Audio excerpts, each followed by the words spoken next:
Viewers, welcome back to Hyperledger Fabric 2.0 key concepts tutorial. Today we are going to discuss about some terminologies that you should know before you start writing any application on Hyperledger Fabric. Okay, so we have covered the pretty much all basic things in our previous videos. In this video will be the last video where we'll discuss a little bit theory. You should understand some terminology that is we are going to use. Okay, when I say peer node, what does it mean? When I say channel, what does it mean? You should not need not to go back and search for what it is, right? So to make sure you all understand what is a peer node, what is a channel, what is an MSP, what is a CA server, we are going to discuss all these terminologies, maybe a quick understanding of each these terminologies that will help you to understand Hyperledger Fabric much better. Okay, so without any further delay, let's just jump into the concepts. Okay, so these are the list of items that we are going to discuss today. One is what is peer node. Second, what is an MSP. Third, what is consensus. Fourth, what is a channel. What is a chain code. What is level DB, couch DB, and what is SDK. Finally, what are Docker containers. Okay, so let's go through one by one. Number one, peer node. You should understand what is a peer node. Okay, when you build a network of multiple parties, which actually means everybody will actually run a system in their premises. Okay, so here is an example of a consortium of certain banks. So there is an ICICI Bank, RBI and HDFC tried to form a consortium. So what happens is ICICI will actually run a server in their premise, and HDFC will run a server on their premises, and RBI will have their own server in their premises, and each of the servers will be connected through a network, and whatever data exchange that is happening between these nodes will only happen within these nodes. Okay, this is called a consortium network, and each server represent here, okay, is called a node. Okay, so node, otherwise also called as a peer node.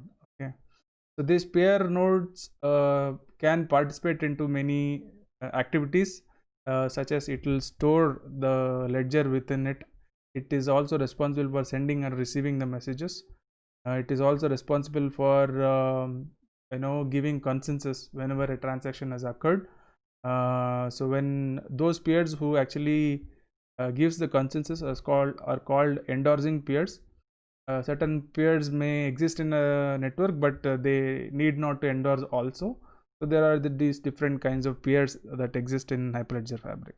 So all just you have to know is, like, ICICI Bank runs a computer, and that computer is called a peer node, right? So this is a connected computer in the Hyperledger Fabric network. Just remember that, simple. And second thing, we know Hyperledger Fabric is a private permission network, which means security is very important. So how do we achieve security? We achieve security using the cryptographic methodology we discussed in our previous video. If you have not watched it, I highly recommend go watch it. What is PKI before you come here? So those certificate methodologies what we are going to use here. Okay, there is a component called MSP in Hyperledger Fabric that makes sure the certificates are issued only to those members who are involved in a particular network.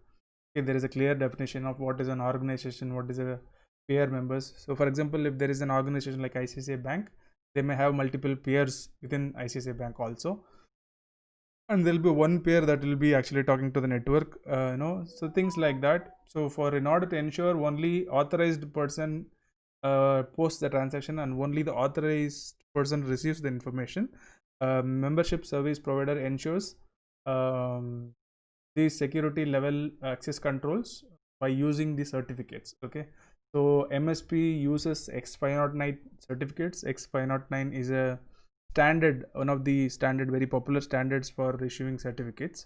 So MSP uses the X509, and there is a list of folders names I've given in the diagram. You can see there is an admin cert, CA cert, key store, sign cert. These are different types of certificates that is actually required for an individual peer to communicate within a channel. So keep remember, MSP is the guy who's responsible for security in our network. All right. So next thing is very, very important to understand what is a consensus. Consensus in usually in business, arena, people think that it is a person who sits there and gives clicks on OK button or I approve button to give consensus. No, it does not work that way. Consensus here represents in a very technical way, which means consensus is somewhat like an algorithm or a series steps of process that actually runs within every nodes in the network in order to ensure the data that is being distributed across these pairs are one and the same.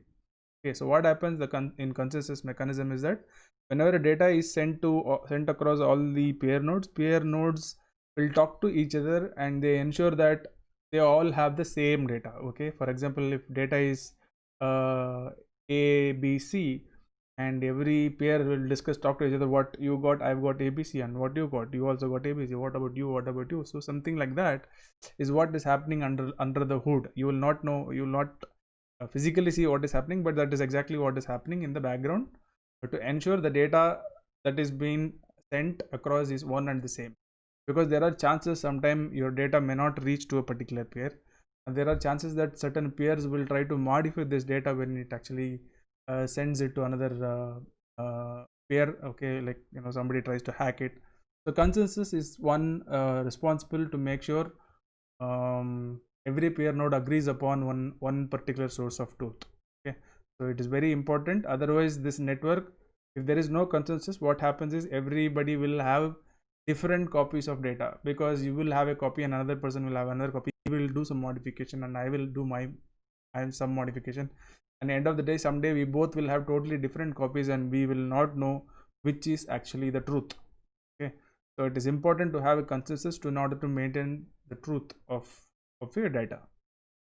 So make sure you understand consensus is very important. When it comes to Hyperledger Fabric, again, consensus is also a pluggable model. It supports many different types of consensus. Okay, there is a consensus called Solo, which is usually used by the developers. It is not a real consensus actually. It is only for ease of use. And another one is Kafka based consensus. I'm sure you all know Kafka is a distributed queue or messaging service. So Hyperledger Fabric makes use of Kafka and Zookeeper to arrive at consensus, but this is kind of very rigid in nature. So they have now recently supported a consensus called Raft. It is much more interesting consensus algorithm. We'll have a separate video on consensus alone, on how Raft works and stuff. But right now, you just understand there is something called Raft. It uses election to identify a leader and achieved through that. And there is a proposed consensus also. It is called Byzantine's fault tolerance, PBFT, Practical Byzantine fault tolerance. So that is not yet launched by Hyperledger Fabric officially. As of today, Raft is the mechanism that is used in Fabric. Okay, just remember that. The next thing, we should understand what is a channel. Channel is another terminology you should be very familiar with, because whenever you write a chain code and you deploy it, you are actually deploying it inside a channel. A channel is nothing but a network within a large network. So if there are like 5 nodes here in this example, all these 5 nodes could be in one channel, and there are some 3 nodes which is in the color of yellow, and that could be in another channel. And there could be another 2 nodes which is in blue. These could be another channel. So for example, if one node in yellow posts some information in that yellow channel, only these 3 pairs will receive that information. So other 3 pairs will never receive that information. So that information will remain private within that yellow channel. It is somewhat similar to your, to easy to understand. You can compare that with your WhatsApp group or Telegram groups. Okay, where whenever you put something inside that group, it is going to remain in that group, right? So other groups will not know what you posted in this group. Okay, so it works the same way. So Hyperledger Fabric allows you to create multiple channels. One caveat is there is no way you can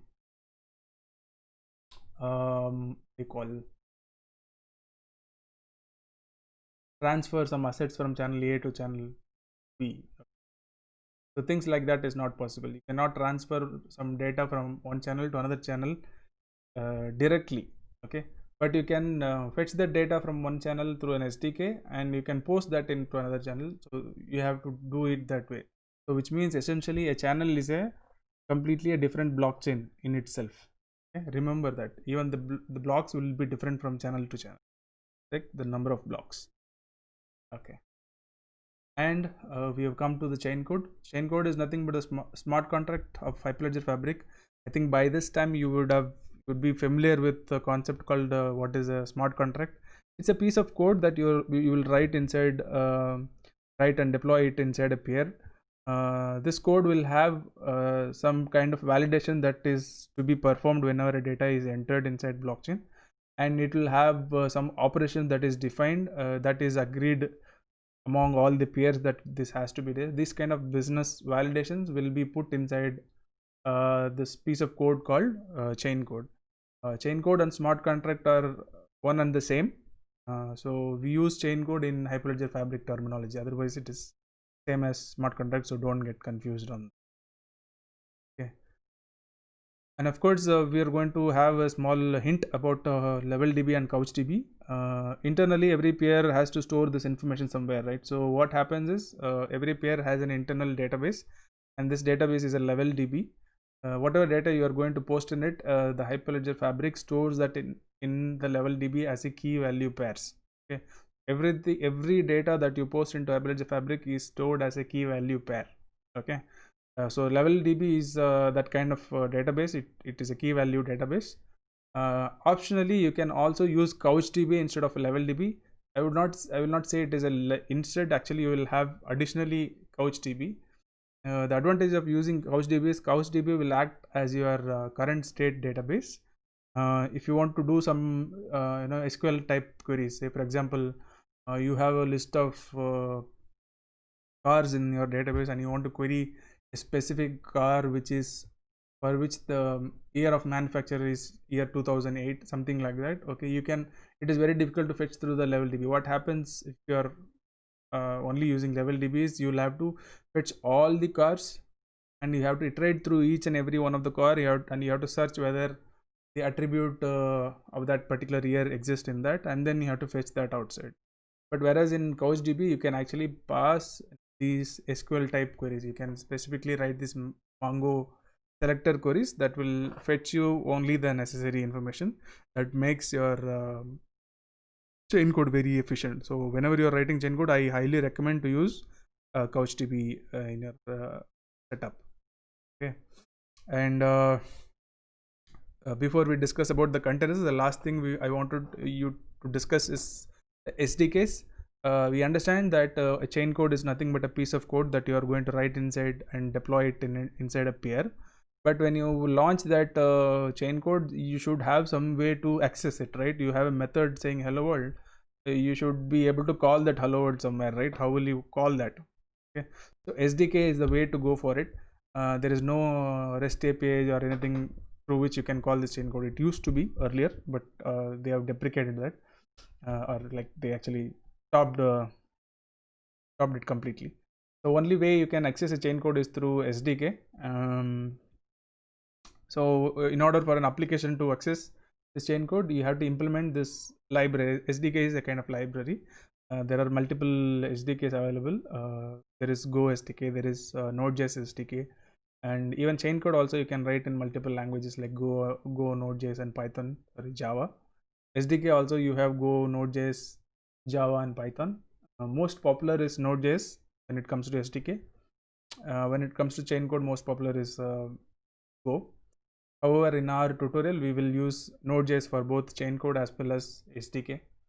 It will be easy for you to quickly learn and adapt. Okay, rather than learning different languages, if you know one language, you better do it the same language.